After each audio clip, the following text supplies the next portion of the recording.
The first thing Kalen thought when the starboard thruster exploded was that it sounded remarkably like his ex-girlfriend slamming a door during their last argument.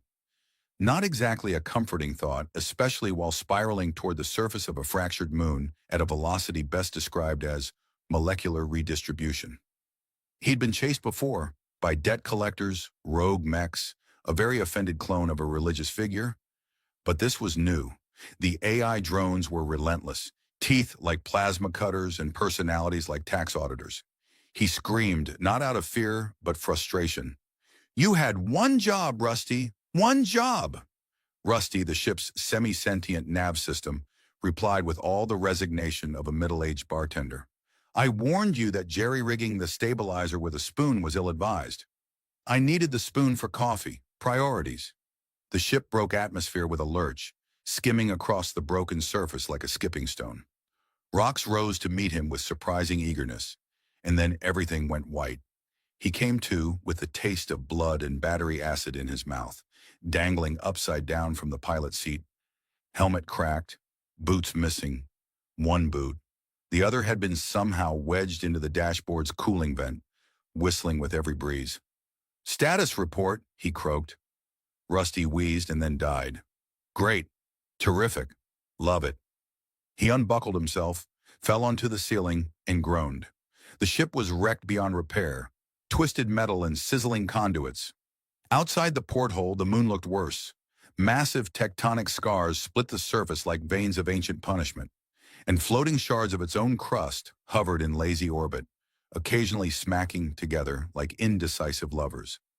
As he tried to crawl toward the emergency hatch, he saw her, a silhouette, tall, slender, and holding what appeared to be a disruptor rifle made from the nightmares of paranoid engineers.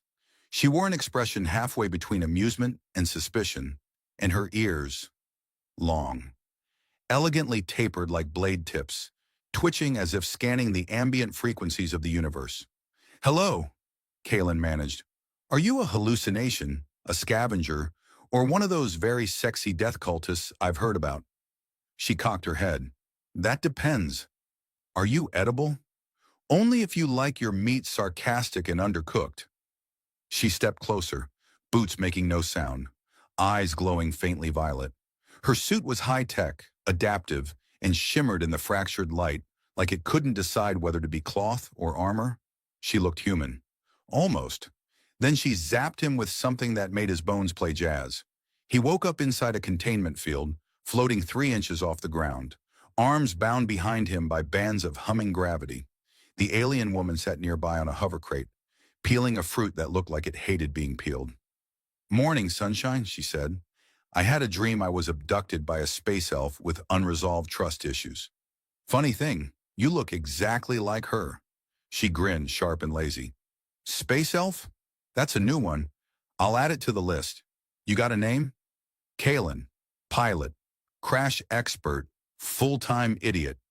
"Virelia," she said, tossing him the fruit peel. It bounced off the field and hit her in the face instead. She didn't blink. "I collect things. Strange things. You, my noisy little meteor, are strange." "I try. It's the cologne. Desperation for men." Virelia circled the field, studying him like he was a puzzle with half the pieces replaced by candy wrappers. "You're not registered in any known system. No ID tags, no biometrics. Not even a basic data signature." "Because I value privacy. Also, I may have bartered my profile for a pizza last year." She tapped a control and a beam scanned him, pausing briefly over his chest. She frowned. "Your physiology's weird. You're real organic. Like unsettlingly so." "Thank you. I exfoliate." Virelia leaned in, nose inches from the field. "Most of the galaxy's meatbags have synthetic genomes, nanite infusions, spliced blood. You're baseline. Old school, like someone pulled you out of a museum and gave you a gun." Kalen swallowed. "Sounds retro cool. Also sounds like maybe you shouldn't tell people that." "Oh, I'm definitely telling someone." She turned away, but something flickered in her posture. Hesitation, curiosity. He couldn't tell. "You're worth something. Not sure what, but something. Story of my life. Usually ends with someone trying to sell me or marry me for tax benefits." She picked up a device shaped like a seashell and began tuning it. It screamed in protest. "I'm not going to hurt you," she said, half to herself. "Probably. That's the nicest thing anyone said to me this week. You talk too much. You listen too much." Varelia smirked. "I like games, and you might be my new favorite toy." Kalen raised a brow. "Warning, I squeak when squeezed." They stared at each other for a moment longer, some kind of unspoken language trying to bridge the gulf between threat and farce. Then she deactivated the containment field with a flick, and he collapsed to the floor like a drunk accordion. "Thanks," he muttered, rubbing his wrists. "I usually have dinner before getting zapped, kidnapped, and mildly flirted with." She offered him a hand. "I'm only playing with you," she said. He took it, still wary, still curious. "Well, just don't break me. I'm limited edition." She didn't answer, but her eyes, those odd violet eyes, watched him just a second too long. Kalen's first impression of the perigee wasp was that it smelled faintly of burnt ozone and overconfidence. It was sleeker than anything he'd flown, with panels that shifted like breathing skin and corridors that curved for no reason other than style. Varelia strutted through the ship with a confidence that suggested she either owned it or had stolen it recently enough to still feel excited about it. He limped behind her, still sore from the crash and the recent gravity bond experience. "So what's the plan? Sell me to the highest bidder, or do I get to spin a prize wheel first?" Varelia didn't turn around. "I haven't decided yet. Depends on how annoying you get. I peak somewhere between charming and terminally talkative." "I noticed." She led him to a small room filled with weapons arranged in what could only be described as violent feng shui. There were blasters, neural rippers, sonic hammers, and something that looked suspiciously like a modified leaf blower, but hummed with antimatter. She tossed him a silver band. "Put that on. It's a tracker. I like knowing where my investments go." He stared at it. "Do I get a matching collar? Maybe something with rhinestones?" She rolled her eyes. "It'll explode if you take it off." "Romantic." The ship hummed to life beneath his feet, shifting into a jump prep vibration he recognized from his days smuggling illegal marmalade through unstable wormholes. He balanced himself against the wall and tried not to look impressed. "So where are we going, Captain Longears?" She tapped a control panel. "Trading station on Gleason 9. A bloom broker owes me a favor. You might cover the debt, or replace his pet." Kalen frowned. "What exactly is a bloom broker?" "Black market gene trader. Specializes in rare biology. Think of it like space eBay for morally ambiguous scientists." "Oh, good. I've always wanted to be auctioned off to a mad bioalchemist. It's on my bucket list right after survive a crash with dignity." "Dignity's overrated." The ship jumped. Reality folded in on itself, screamed briefly, and then resumed normal service. Kalen spent the next few hours exploring his prison, which turned out to include a surprisingly plush bunk, a shower that occasionally sprayed jelly, and a food dispenser that insulted him in 6 languages before offering a single gray cube that tasted like regret. He found Varelia in the cockpit, feet up, sipping something dark and steaming. "Tell me something," he said, leaning in the doorway. "What's a bounty hunter like you doing flying solo?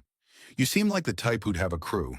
A snarky pilot, a brooding mechanic, a medic with a dark past." She stared out the window. "Tried that once, didn't stick." He waited, but she didn't elaborate. "So what happened? You get tired of sharing armrests or accidentally vaporize someone mid-snore?" "They died, mostly." "Ah, so team building's not your thing." She didn't smile. "People are inconvenient. Things are simpler when they shut up and behave. And yet here I am, a walking inconvenience." "That's half your charm." Kalen sat across from her. "You ever think maybe it's not about convenience? Maybe it's about connection. Having someone who laughs at your bad jokes, steals your fries, knows how you take your coffee." "I don't drink coffee." "Monster." She cracked a grin, just barely. The silence stretched. The stars moved slowly. Then she pulled out a scanning device, sleek with a crystalline lens, and pointed it at him. Kalen flinched. "At least buy me dinner first." "It's a relic analyzer. I'm trying to figure out what's wrong with you. Physically or emotionally? Because that's a long list, either way." She ignored him, watching as the device beeped uncertainly, then displayed something in a language Kalen didn't recognize, but definitely didn't trust. Her eyes narrowed. That can't be right. What? Your genome. It's baseline. I prefer the term vintage. No, you don't get it. You're clean, untouched, unmodified. There are maybe a dozen beings like that left in the entire known systems. You're human. Guilty as charged. She stood up fast. No, you don't get it. Real humans aren't supposed to exist anymore. The wars, the splicing programs, the digital ascensions, they wiped out the originals. Kaylin raised an eyebrow. Maybe I'm just a very convincing impersonator. She didn't laugh. This changes everything. Well, I hate change. Can we just pretend I'm mildly interesting instead of galactically important? She stared at him, hard, long enough that he started counting his own freckles just to break the tension. I can't sell you, she said finally. Not like this. Oh no, what a terrible inconvenience. Please don't not sell me. I mean it. She rubbed her temples. There are people who would kill for this. Not just biodealers, governments, cults, corporations. You'd disappear into a lab and never come out. That's not a future I was planning to include in my 5-year goals. She looked at him and something shifted in her gaze. Not quite softness, not quite sympathy, but something. I need to think. Take your time. I'll be here, glowing with purity and inconvenient truths. She left the cockpit. Kaylin stared after her, then at the stars beyond the viewport. Well, he muttered, that escalated faster than a zero-G bar fight. Behind him, the food dispenser beeped. Error. You are too rare to consume. Please exit the galley. Kaylin found Varelia in the cargo bay, sitting cross-legged on a crate labeled Caution. Do not jostle unless you want to evaporate your spleen, staring at a portable hologram projector that looped data in symbols Kaylin couldn't read.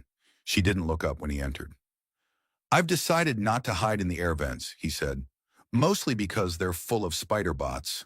One of them tried to negotiate rent. Varelia kept staring at the projector. Did you know there used to be whole colonies built just to breed humans? Not preserve them, breed them. For experimentation, for nostalgia, for display. Well, now I'm retro and collectible. Should I start charging for autographs? She shut off the projector and finally looked at him. This isn't a joke. Most of the things in my life aren't. That's why I make them funny. Varelia jumped off the crate and paced. I thought you were just another scavenger with a death wish and a bad haircut. But you're a human, a real one. Not coded, not grown, not part of the archive replications. I told you, I exfoliate. She paused mid-stride, pointing a finger at him. You don't understand what this means. You're a political weapon, a religious icon, a trillion-credit DNA sequence. There are systems that would rewrite their laws just to claim you. Well, lucky for me, I'm more trouble than I'm worth. Unfortunately, that might be the only thing keeping you alive. He stepped closer, lowering his voice. You ever think maybe I don't want to be anything but Kaylin? Not a symbol, not a relic, just a guy with unfortunate fashion sense and a mild addiction to caffeinated jelly beans. Varelia looked at him for a long time. If I were smart, I'd dump you at the next station and let someone else deal with the fallout. If you were smart, you'd have left me in the wreckage. She didn't answer. Later, Kaylin found himself in the engine room, helping the ship's maintenance drone, affectionately named Spud, replace a burnt-out quantum coil with a toaster. Not a special kind of toaster, just a toaster. Spud, I don't think this is regulation. The drone buzzed and displayed a crude stick figure, giving a thumbs up. Right, sure. Let's patch a singularity drive with breakfast appliances. What could possibly go wrong? The ship jolted, not from the toaster, surprisingly, but from a sudden shift in trajectory. Kaylin stumbled to the nearest common. Varelia, what's going on? Did Spud's culinary engineering break causality again? Her voice crackled over the speaker. Change of plans. We're diverting. To where? An unregistered system. Not on any charts. Off the grid. Sounds cozy. Also sounds like the exact place someone would go to dispose of inconvenient humans without paperwork. You wanted to avoid being a lab rat, didn't you? He couldn't argue with that logic. Well, he could, but it wouldn't help. Hours passed in slow pulses of starshine and half-hearted system checks. Kalen spent them scavenging through Varelia's old logs. Not snooping, just morally curious. Her earlier missions were clinical, efficient, violent, retrievals, elimination contracts, high-risk, high-reward work. But buried in the middle was something different. A crew, smiling faces, a long-eared mechanic with blue oil on his cheek, a medic with cybernetic wings, a younger Virelia, laughing like she hadn't yet decided to build her personality from sarcasm and steel. Then the entry stopped. The last log was blank, just a date, nothing else. When he found her in the galley later, she didn't ask what he'd seen. She just handed him a cup of something steaming and possibly sentient. "They didn't make it," she said quietly. "Ambush near Theta Verge. Wrong place, wrong timing. I was the one who made the call." He sipped the drink. It tasted like cinnamon and existential dread. "And now you're flying solo, picking up strays like me?" "I don't pick up strays. I pick up profit." "Then why haven't you sold me?" She stared at the floor. "Because I don't know what I am if I do." He considered that. "You could be someone who makes a different choice." She scoffed. "You think that's how it works? You blink and suddenly you're redeemed? Space doesn't work that way." But people do." A red light pulsed on the panel behind them. Incoming signal. Distorted. Varelia moved fast. "Someone's pinging us from the unregistered system." "Friendly?" "No such thing." She slid into the cockpit, Kalen right behind her. On the display, a ship flickered in and out of stealth. Elegant, predatory, with markings in a dialect Varelia clearly recognized. She swore, loudly, in at least 3 tongues. "Let me guess," Kalen said. "An old friend?" "Mercenaries. Hired muscle for the Chromatech Syndicate. If they're here, someone already knows about you." "I was really hoping to fly under the radar. Literally, like as a floorboard." The ship's weapons spun to life. Virelia fired preemptively. "Hold on to something," she snapped. "Is panic acceptable?" The Wasp veered into evasive maneuvers, flipping end over end in ways that made Kalen's organs reconsider their current locations. Blasts rocked the hull, but the shields held, barely. In the middle of the chaos, Kalen reached for a control panel. "Tell me this button doesn't do anything important." "That's the toilet flush, unless you rewire it." "I rewire everything." He slammed it. A pulse of sonic interference exploded from the rear of the ship, loud enough to rupture eardrums, delicate enough to scramble targeting systems. The enemy ship blinked, veered off course, and clipped a gravity well disguised as an asteroid. It spiraled. It didn't recover. Kalen leaned back, sweating. "Did I just win a fight with a toilet button?" Virelia exhaled, half impressed.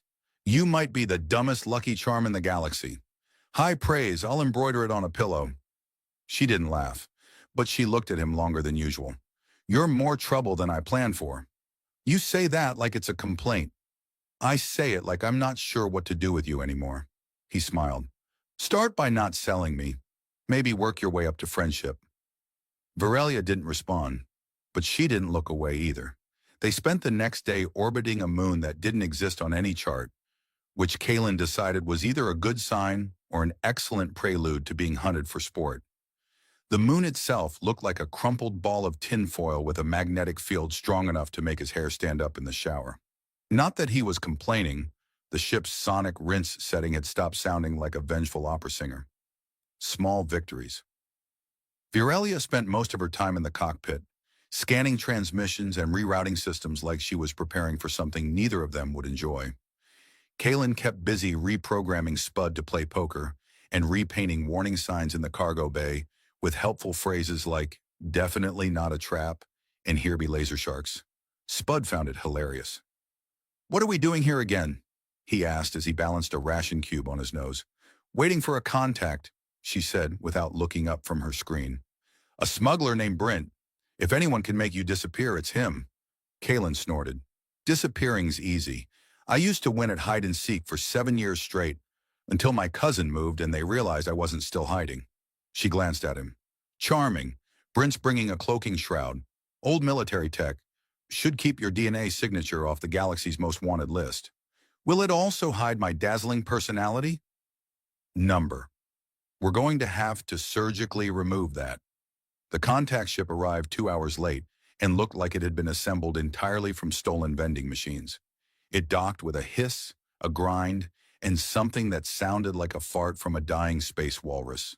Kalen gave it a respectful nod. I like a ship with character. Brent was a quadruped with a mechanical jaw, a fondness for chewing stem leaves, and a voice that sounded like someone gargling gravel. He barely looked at Kalen before turning to Varelia. This the relic? Don't call him that, she said flatly. Brent shrugged. You said he was important. I didn't expect legs. I walk, Kalen said. It's my thing, along with surviving explosions and making people question their life choices. Brent ignored him. I brought what you asked. Cloaking shroud, black market ID weave, new retinal signature. All untraceable. Almost. Almost? Varelia asked. Brent looked suddenly very interested in the ceiling. There's been chatter. A ping from someone big. Syndicate level. They're offering more than I make in a decade for a trace on a pure genome. It's only a matter of time. Varelia's voice went cold. You didn't give them anything? Brent held up his claws. You think I'm stupid? Kalen raised an eyebrow. Do we want that answered out loud? The exchange finished without incident, which Kalen found suspicious. Nothing ever went that smoothly unless the universe was winding up for something terrible. Brent left, and the Wasp detached, sliding quietly into the shadow side of the moon. Varelia activated the shroud. The ship flickered, its energy signature folding in on itself until they were, theoretically, invisible. Theoretically. So, Kalen said, lying upside down across the cockpit bench. What's our plan now? Live quietly on a backwater planet? Open a diner? You can be the grumpy cook. I'll wait tables and tell customers their auras are misaligned.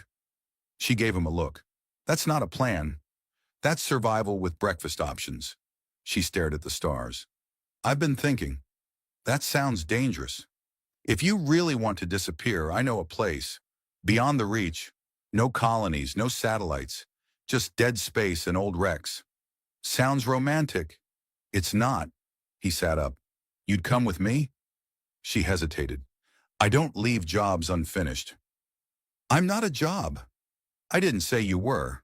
He studied her. You know, you keep acting like you're this cold, unfeeling mercenary. But the more I get to know you, the more I think you're just scared. Of what? Of being responsible for someone who doesn't blow up when they get too close. The silence stretched. Then she got up and left the cockpit. Well, Kalen muttered, that went great. Next time I'll try poetry. That night, or what passed for night in deep space, he found her in the observation dome, staring at a binary star system that pulsed like a heartbeat. Can't sleep? He asked. Sleep is inefficient. So is stress. And yet here we are. She didn't move. I used to come here with my old crew. We'd argue about which stars were most likely to implode. Bet credits on it. Sounds like a healthy workplace dynamic. She smiled faintly. They kept me grounded. Now I just float. He sat beside her. You could try anchoring again. She looked at him. You really believe people like me get to do that? I think the universe is big enough to surprise even you. She didn't answer. The next morning an alert blared. Unidentified ship incoming. Cloaked. Varelia jumped into action, activating emergency thrusters, boosting the shields. Kalen looked at the readout. That's not Brent. No, she said grimly. That's Syndicate tech. Advanced. They're tracking us through the cloak. How? She didn't answer, too focused on dodging the barrage of fire coming from the enemy vessel. Kalen strapped in, white-knuckled. If we die, I just want you to know I left a half-eaten ration bar under your bed. Sorry. Noted. The Wasp dipped, spun, and streaked across the moon's surface, kicking up plumes of dust. A narrow canyon opened ahead, barely wide enough for the ship. You're not seriously... Kalen began. I am. She dove. The canyon walls screamed past, inches from the wings. The Syndicate ship followed, firing plasma rounds that sizzled the edges of their shields. Kalen muttered every curse he knew, then invented 3 new ones. Can we outrun them? But I can trick them. She angled upward sharply, flipped, and fired a decoy drone embedded with her ship's signature. The Syndicate vessel took the bait. It chased the decoy into a gravity sinkhole. Gone. Kalen sagged in relief. Next time, can we just play cards? Varelia's hands trembled on the controls. They're not going to stop. They know what you are. They won't stop. He reached over and rested a hand on hers. Then we don't stop either. The Wasp drifted quietly along the rim of a derelict orbital ring, its hull scorched, its systems patched together with hope and chewing gum. Kalen was in the lounge teaching Spud to juggle ration bars with a makeshift tractor beam, and deeply regretting suggesting it juggle anything explosive. I swear, he muttered, ducking a spinning tin of something labeled meat, probably. One of these days you're going to toss a grenade by accident and we'll both wake up as interstellar compost. Spud cheerily beeped and drew a stick figure of Kalen on fire. Virelia entered, hair tied back, eyes distant. We've got one shot left. At Spud. Good, I'll aim. She didn't smile. We intercepted a secure Syndicate transmission. They're sending a collection unit to Calyx Prime. That's where they store biological anomalies. Kalen raised a brow. Like rare orchids, or like me? You are a very noisy orchid. But yes, like you. He stood. So what? We blow the place up? Number, we break in, replace your biometric data with synthetic junk, and make it look like you died last cycle. You want to fake my death? Could we do it with dramatic music? Maybe a slow-motion explosion? No one's going to mourn you in slow-mo, Kalen. He grinned. Can I still have a eulogy? Spud's been working on haikus. Calyx Prime hung in space like a beacon in a warning. Chrome towers stabbed into clouds of nanite mist. Orbiting drones scanned continuously, and surface guns the size of freight shuttles rotated with grim purpose. Kalen stared at the display. You sure we can sneak in? Not really, but I'm great at improv. I've seen your cooking. That's not reassuring. They docked under the guise of a decontamination sweep. Virelia wore a stolen uniform with enough fake credentials to crash a small government. Kalen wore a helmet that made him sound like he was gargling screws. Spud was disguised as a sanitation unit, which he took disturbingly seriously. They made it as far as the data vaults before things went sideways. A retinal scan refused Kalen's override code and triggered a silent alarm. Virelia cursed in 3 dialects. Plan B? He asked. There was no plan B. Well, I feel very betrayed.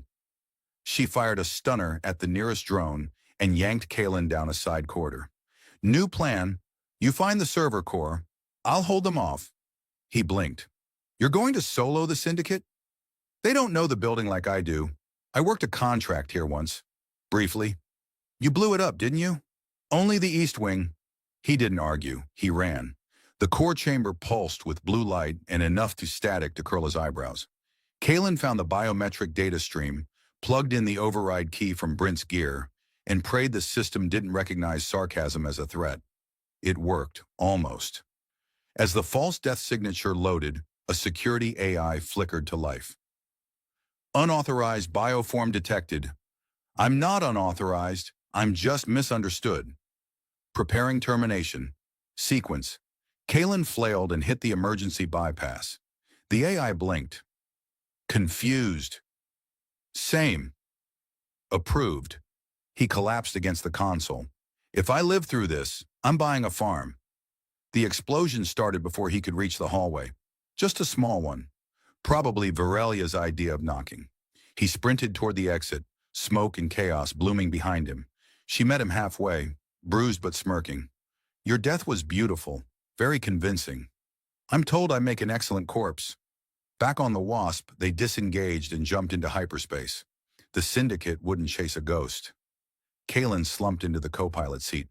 So, what now? Virelia didn't answer immediately. Then, you could keep flying with me. Technically, you're already dead. That means no one's expecting anything from you anymore. Except good jokes. I said no one, Kalen. He smiled. You're not going to sell me. No. Or dump me on some forgotten planet. Also no. He looked at her. Why? She leaned back. Because somewhere along the way, you stopped being cargo. There was a beat. Spud entered, holding a sign that said, Human, 1, Galaxy, 0. Kalen laughed. I think I've finally gone from rare artifact to mildly annoying friend. She glanced sideways at him. Don't push it. The stars stretched in their endless dance. Kalen reached up and traced one with his finger on the viewport glass. Hey, he said, what if we're not just running? We're not. Then what are we doing? We're flying towards something better. And for the first time in a long while, he believed her. The escape pod smelled like burnt insulation and shared trauma. Vex hung upside down from his seat harness, blinking at the cracked ceiling while the emergency lights strobed in epileptic indignation. Somewhere nearby, a fire suppression drone sprayed foam at a perfectly innocent wall. Well, he said, spitting foam from his mouth, 10 out of 10 for the landing. Very smooth. Really nailed the crater. Ellery's voice came from below, technically above, depending on one's current gravitational orientation. We spun out after the second impact. There was insufficient thrust correction due to your override of the autopilot. I had to override it. The AI tried to dock us inside a volcano. It was a geothermal vent. That's volcano adjacent. A coughing noise. Then her boots came into view, planted neatly as if the crash had been part of her daily cardio. She moved with that infuriating composure, unclipping herself and landing on the cracked floor without so much as a grunt. Do you require assistance? She asked, glancing up. Just a little help with... Actually, no, I'm good. He attempted to release the buckle himself. It refused to cooperate. Okay, small problem. The harness appears to have achieved sentience and is holding a grudge. With a sigh that might have been the Shaitar equivalent of mild amusement, Ilari reached up, pressed a hidden panel, and the harness unclipped with a hiss. Vex promptly fell on his face. Elaborate rescue, he muttered from the floor.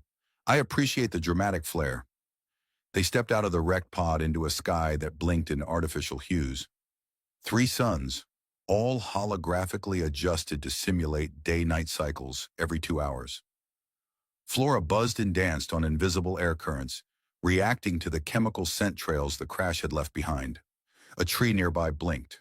Not figuratively, its bark pulsed with actual bioluminescent eyes. I think that plant just judged me, Vex said. Ilari scanned the surroundings with a handheld sensor. No major predators within 50 meters.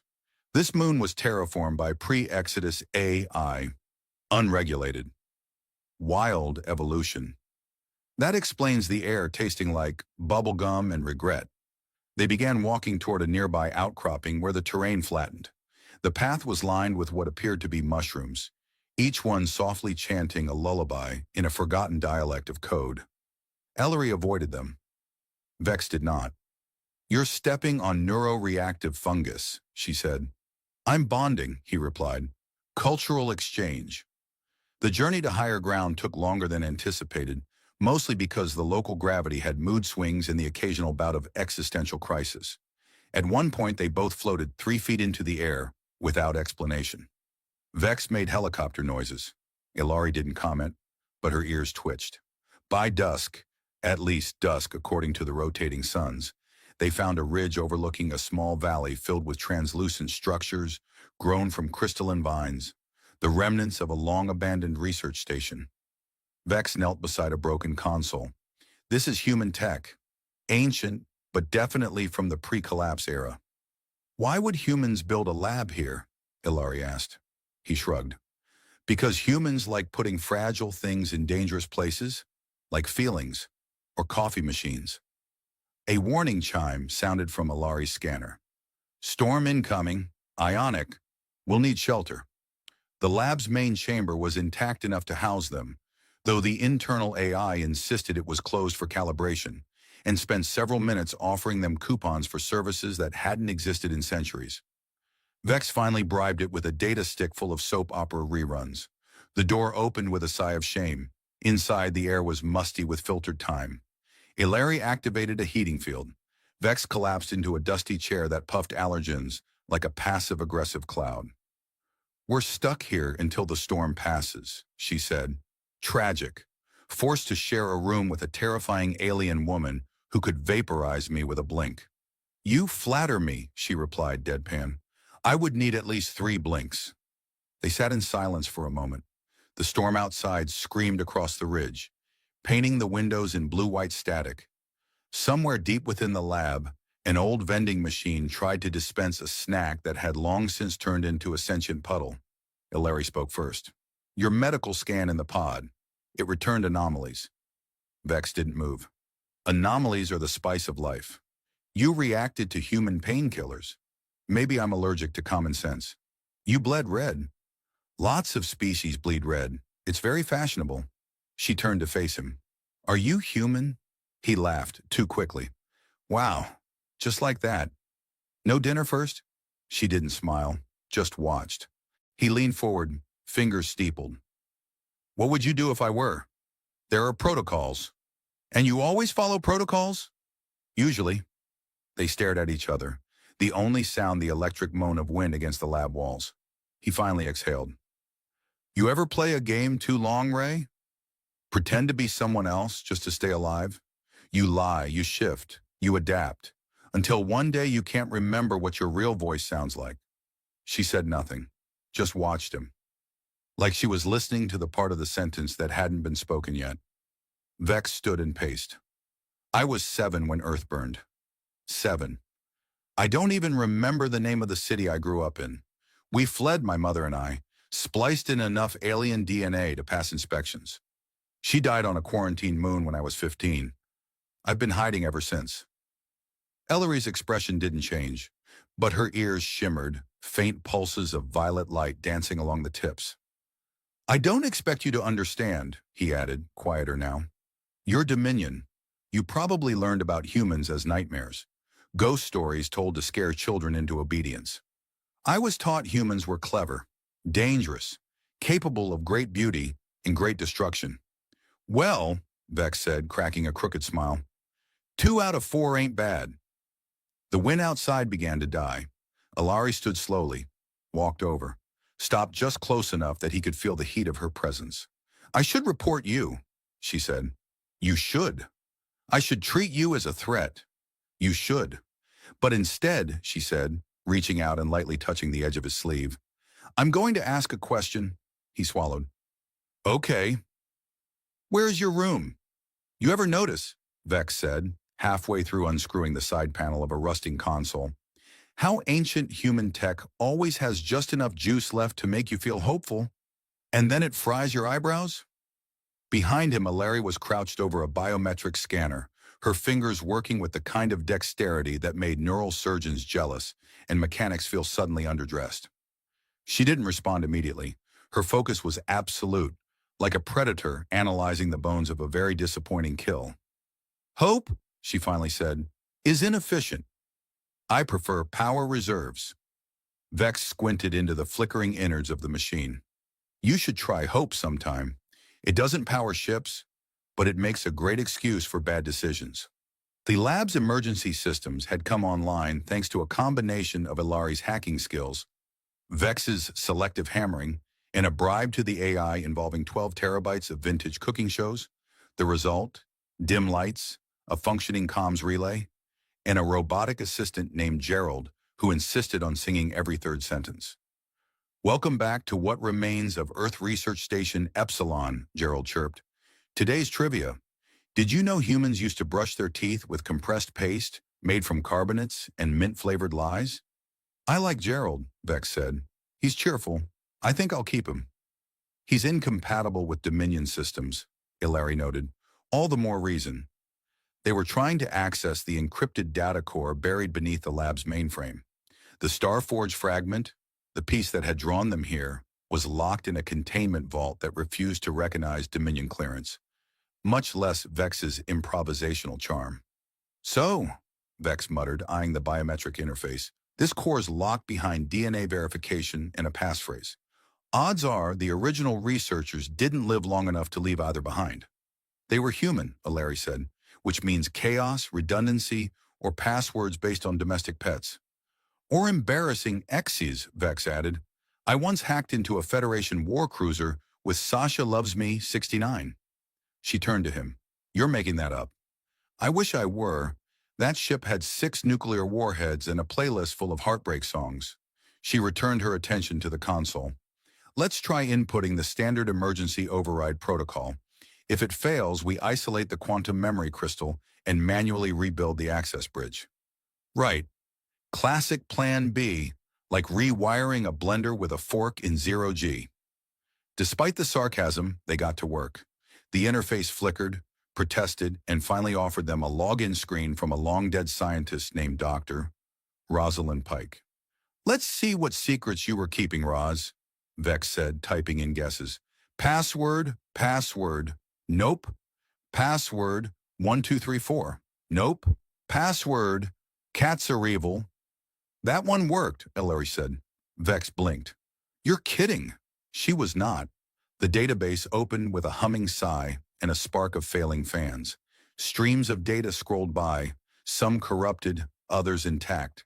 Field notes, planetary scans, strange crystalline readings, and video logs. Ellery tapped one. A flickering projection appeared. Dr. Pike sitting in this very room, her eyes tired, her voice barely above a whisper. "We thought we were alone," the log began. "But the signal from the forge wasn't meant for us. It's older. Alien, yes, but not the kind we imagined. It reads DNA, looks for resonance. The artifact responds to something in us, something buried." The recording flickered. The doctor looked towards something off-screen. "If anyone finds this, be careful. The forge doesn't build weapons. It builds bridges." Ellery and Vex exchanged a glance. "Bridges?" he said. "To where?" she added. Or to whom, Vex thought, but didn't say it. The storm outside had passed, leaving a pink haze over the horizon. Local time was unstable, the moons above them pulsing like slow-beating hearts. They stepped out of the lab, following the trail of ancient cables that led to a buried structure partially overtaken by the terrain. Half-alive vines with photosynthetic crystal leaves. Gerald trailed behind them, broadcasting recipes and sea shanties at irregular intervals. "So," Vex said as they approached the vault, "just to clarify, we're about to open a pre-collapse alien reactive energy source that scans for DNA, responds to unknown stimuli, and may or may not have telepathic abilities?" "Yes," Ellery said. "Excellent. Just making sure I'm properly horrified." The vault recognized Ellery first. It acknowledged her Dominion status, blinked politely, and then locked her out. Then it scanned Vex. There was a pause, a long, unnerving pause. And then it opened. The doorway unfolded like origami sculpted by light. The room beyond pulsed with a glow that wasn't artificial and yet didn't feel natural either. At its center hovered the Starforge shard, suspended in a magnetic cocoon. Vex stepped forward slowly. The air shimmered around him, thick with static. The shard pulsed once, and then it spoke. Not in words, but in sensation. Memories, feelings, a sense of home and loss and wanting. He staggered back. "Vex?" Ellery's voice cut through the fog. I think it recognized me. Not just me, my kind. The humans? Not just that, something before that." The shard shimmered again, and then, without warning, split. A tendril of light lashed out and struck Vex in the chest. He didn't fall. He didn't scream. He just stood there, wide-eyed, as data poured into him. Images, voices, stars colliding. For a moment he was something else. Then it stopped. Ellery caught him as he stumbled. "You okay?" she asked. "I just saw a solar system be born, and also I think someone named Zarn tried to sell me a used star." "You're burning hot," she said, scanning him with her device. "Your neural pathways are lighting up like a war console." "I've had worse first dates." "Is this your idea of humor?" she asked. "Yes, it's also how I cope with reality-threatening revelations." "Then you'll need to get funnier," she said, "because this is only the beginning." The galley of the Spidehawk smelled like ozone, fried root fungus, and bad decisions. Vex leaned against the bulkhead, spooning a lukewarm bowl of protein gloop into his mouth with the dead-eyed resignation of a man who'd long since surrendered to culinary despair. The ship trembled slightly as the docking clamps released, and a new vibration sang through the hull. Too smooth to be turbulence, too ominous to be ignored. "That's not a friendly purr," he muttered. Across the galley, Jax the engineer, a six-eyed Grell from Koth Prime, glanced up from his plate of wriggling something or other, and burped a reply that might have been agreement or indigestion. It was hard to tell with Grell. Vex dropped the spoon, wiped his hands on his coat, and stalked toward the bridge, boots echoing down the narrow corridor. The walls hissed faintly with recycled air and whispered with the chatter of old conduits, a constant stream of half-lucid nonsense. Some of it was useful. Most of it was just the ship being dramatic. AI, what's the source of the hull tremor? He asked. Docking sequence complete. Guest module latched. One Shaitar envoy boarding. Warning, diplomatic status engaged. Play nice, Captain Snark. Why do you always sound like my grandmother when you give me warnings? Your grandmother programmed me. That shut him up for a beat. When he stepped onto the bridge, the view screen lit up with the incoming image of the Dominion envoy ship. Sleek, dagger-shaped, painted in the elegant metallic blue of the Shaitar fleet. Vex pulled his shoulders back, adjusted his collar to hide the faint neural scar at the base of his neck, and tried to remember the three most important rules of interacting with Shaitar emissaries. 1. Don't touch their ears. 2. Don't mention their ears. 3. Don't make jokes about anything involving ears.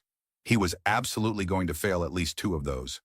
The docking doors unsealed with a hiss. Commander Alari Ray stepped aboard with the kind of grace that implied artificial gravity bent itself to her will. Her uniform clung, in just the right ways, shimmering faintly like reactive plasma. She was tall, silver-skinned, with hair braided tight down her back in ceremonial knots. And of course the ears, long, tapered, glinting with polished data nodes along their ridges. "You're the captain?" she asked, scanning him with crystalline eyes that flickered briefly red. "Only when I'm sober," Vex replied. "Welcome aboard the Spitehawk, Dominion Commander. We've prepped the diplomatic lounge, by which I mean I kicked the rodents out and sprayed the couch." Her expression did not change. He cleared his throat. "That was a joke. We don't have rodents, just Jax." Jax, who had followed them up from the galley, waved all 6 hands and emitted a cheerful warble. Ilari regarded him with the clinical curiosity of someone deciding whether an organism should be studied or quarantined. "I will require a full report on your salvage of the Starforge fragments. Also tea." Vex blinked. "You drink tea? I assume your kind still brews water and leaves together. Or has that too become heresy? Only if you steep it for more than 6 minutes. Then it's war crime territory." Ellery followed him through the corridor, her footsteps almost soundless. She moved like someone who'd memorized the weight of gravity. Vex moved like someone still learning to walk after a bender.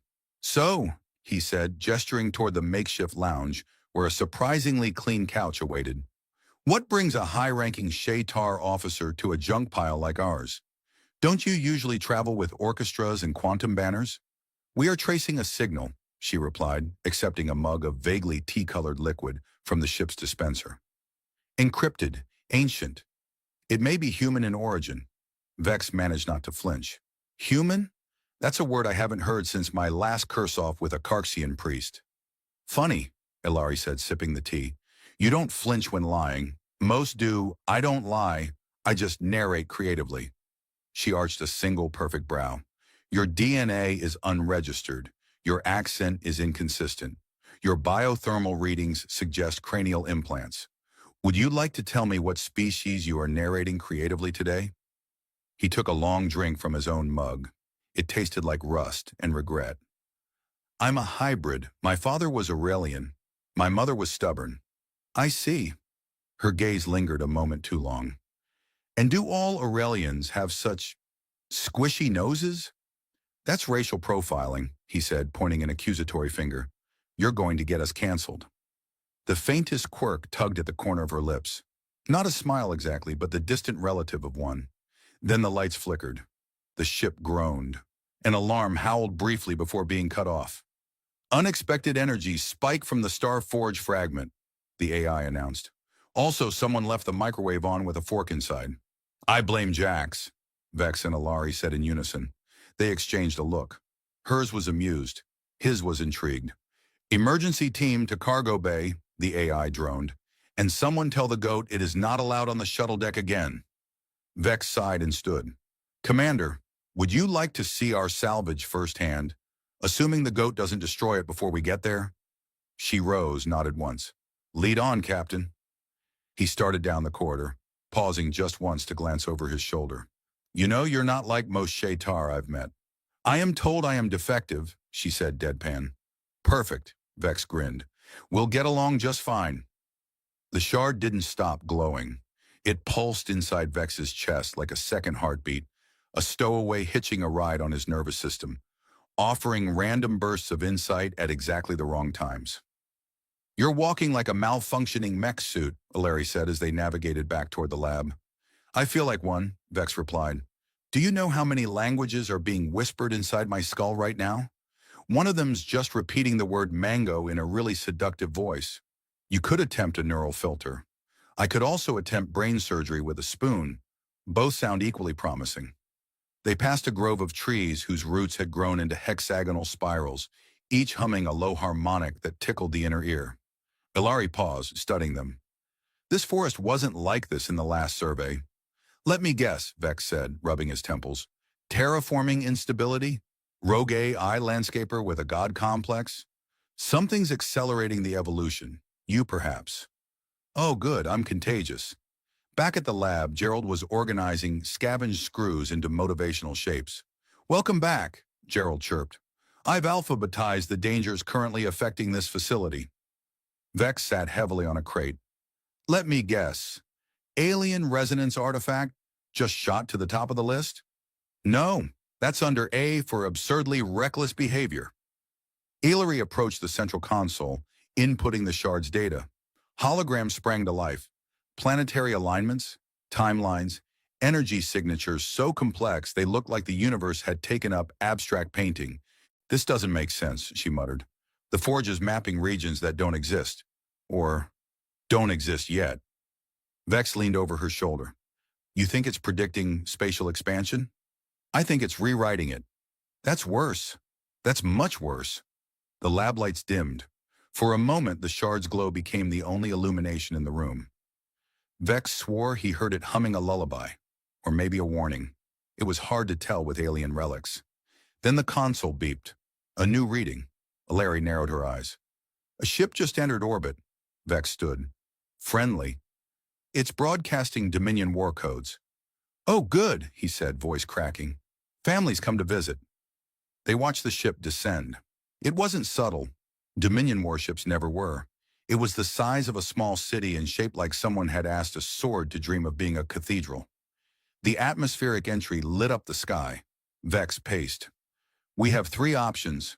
Hide, fight, or bake a cake, and hope they're impressed. I will not let them take you, Larry said. Appreciated, although I am partial to chocolate lava cake diplomacy.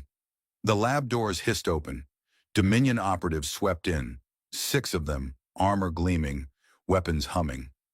They moved in tight formation, every gesture coordinated, efficient, emotionless. Their leader stepped forward. Tall, sharp, every movement precise. His ears were longer than Ilari's, more angular. His rank insignia shimmered. Commander Ilari, he said, you have deviated from protocol. I retrieved the target, she replied. His eyes slid to Vex. The human. Vex raised his hand. Hi, I'm Vex. I bleed red, occasionally hallucinate in alien runes, and I make a killer potato stew. No one laughed. The commander turned back to Ilari. You were ordered to neutralize him. He activated the Forge, she said. It responded to him. We need to understand why. That is irrelevant. He is a relic of a dangerous species. So is half the Dominion, Vex said. Ever met a Torgan diplomat? They communicate exclusively through wrestling and poetry. Silence, the commander snapped. This matter is not yours to debate. Vex stepped forward anyway. Look, I didn't ask to be part of this cosmic scavenger hunt. I was doing just fine running cargo and mildly disappointing people. But this thing in my chest, it picked me. So unless you've got a spare human with a galactic artifact lodged in their soul, maybe don't vaporize the only guy who can turn it off. The commander didn't respond, but his weapon charged. Ilari moved, not to stop him, at least not directly. She threw her personal shield into Vex's path just as the weapon discharged. The energy slammed into it, scattering across the lab like angry fireflies. Gerald screamed something about void insurance. Vex hit the ground, gasping. Hilary was already in motion, disarming one of the operatives with a twist of her wrist and a kick that sent his rifle flying. Chaos erupted. Vex crawled behind a crate while plasma bolts lit up the room like an over-enthusiastic concert. Gerald attempted to project calming images of puppies. One operative tried to shoot a hologram. It did not help. Hilary fought like she'd been born on a battlefield. Elegant, brutal, efficient. She moved through the squad with a dancer's grace and a warrior's certainty. Vex watched, momentarily forgetting he was supposed to be panicking. Then the commander turned toward him again, but the shard intervened. A wave of force rippled from Vex's chest. Silent, invisible, but devastating. It slammed into the commander and sent him crashing into a wall. His armor sparked. His weapon melted. The rest of the squad froze. The forge pulsed again. Everyone stared at Vex. He looked at his hands. Okay, I definitely did not mean to do that. Hilary moved to his side. Her face was unreadable, but her ears twitched. You're not just connected to it, she said. You're becoming part of it. Neat, he said.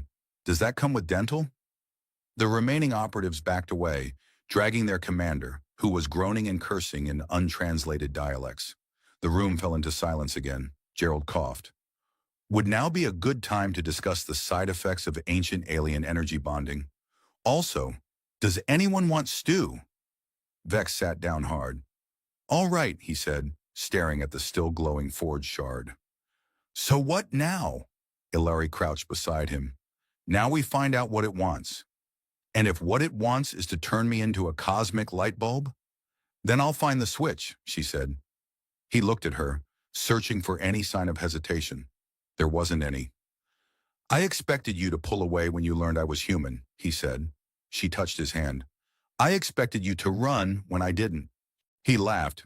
Guess we're both bad at expectations. And excellent at causing galactic incidents. Well, he said, leaning back against the wall as the shard flickered above them. At least we're consistent. Vex floated. Not metaphorically, though that too, in a metaphysical, spiritual, I've seen the beginning of the universe kind of way. But literally, he was hovering 6 inches above the lab floor, surrounded by a halo of golden fractal light, while Hilary circled him with a scanner that had long since given up trying to define his vital signs. Your molecules are vibrating at 17 different frequencies, she said. You're either evolving or auditioning for a new state of matter.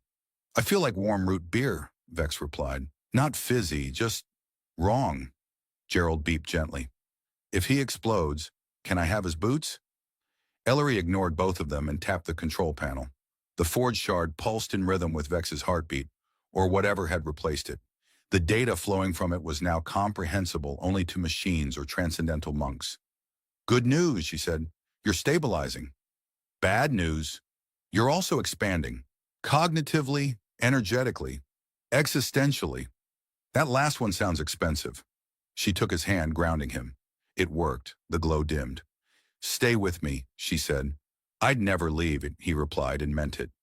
Even if half of him now thought in hexadecimals and could recite the entropy ratios of collapsing stars. The Dominion hadn't returned.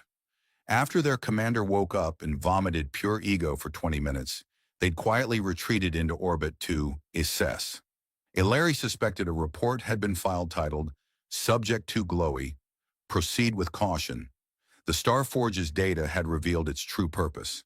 Not a weapon, not a tool, but a seed. A fragment of a technology designed by a species that had transcended physical form and wanted to leave breadcrumbs. DNA-reactive, psycho-spiritual breadcrumbs. Vex had apparently stepped in the jam. This thing wants to rebuild, he said later, as they stood by the vault and watched the forest breathe around them. Not just cities or tech. It wants to rebuild understanding, connection, whatever we lost somewhere between stars and stupid wars. And it chose you, Hilary said. I think I was just nearby and had an open neural socket. She raised an eyebrow. Okay, fine. Maybe it saw something useful in me. Maybe I'm just simple enough to start over. He wasn't. Not anymore. He wasn't just Vex, the scrappy, sarcastic scavenger who once bartered 12 crates of spoiled protein rations for a blender and a kiss. Now he was a bridge between the before and the after, the Forge's living key. The Dominion, sensing that destroying the human was no longer tactically sound, opened negotiations. Alari led them, citing clauses, obscure protocols, and an alarming familiarity with war crimes law. Vex helped by standing behind her and glowing threateningly whenever someone got smug. The negotiations lasted 9 days. On the 10th, a treaty was signed. The Forge was declared neutral ground, open to all species for study, and protected by a council of delegates, including, to everyone's surprise and occasional horror, Vex himself. He wore a jacket to the first meeting. It was unzipped, and underneath was a shirt that said, "Cosmic Accident, Handle with Beer." Ellery sat beside him, regal and calm, though her fingers never stopped tracing the edge of her datapad. Her ears twitched every time someone from the Dominion used the phrase "acceptable human variance." When the Torgan delegate attempted to challenge Vex to a ceremonial duel for spiritual compatibility, Vex countered with a rock-paper-scissors match and won decisively with Fireball. 3 months later, the Forge activated fully, its interior transformed into a chamber of light, memory, and impossible geometry. Visitors emerged changed, some subtly, some profoundly. One Federation scientist left whispering the names of extinct constellations. A merchant from Velkin 7 composed a symphony only dogs could hear. Gerald began painting. Vex stayed. He could have left, returned to cargo routes and obscure taverns in the comfort of bad decisions. But he didn't, because staying meant building, not machines or stations, ideas, bridges. And he was good at those now. Also, the Forge made really great coffee. One evening, he and Alari sat at the top of the observatory tower, watching the sky pulse with colors no one had named yet. "Still think hope is inefficient?" he asked. She looked at him. "Number, but it is unpredictable, like you." He grinned. "I'd take that as a compliment." "You would." He leaned back, arms behind his head. "You know, when you first found out I was human, I expected you to pull away. And I expected you to bolt the second I didn't," she replied. "Guess we're both pretty bad at expectations." "But excellent," she said, brushing her fingers against his, "at redefining them." They sat in silence for a while. The Forge shimmered in the distance, a lighthouse in the void, waiting for the next lost soul to stumble in and accidentally rewrite the future. Vex sighed. "Hey, Alari." "Yes. Do you think the universe is always this weird, or is it just us?" She smiled. "It's mostly you." He nodded thoughtfully. "Yeah, that checks out.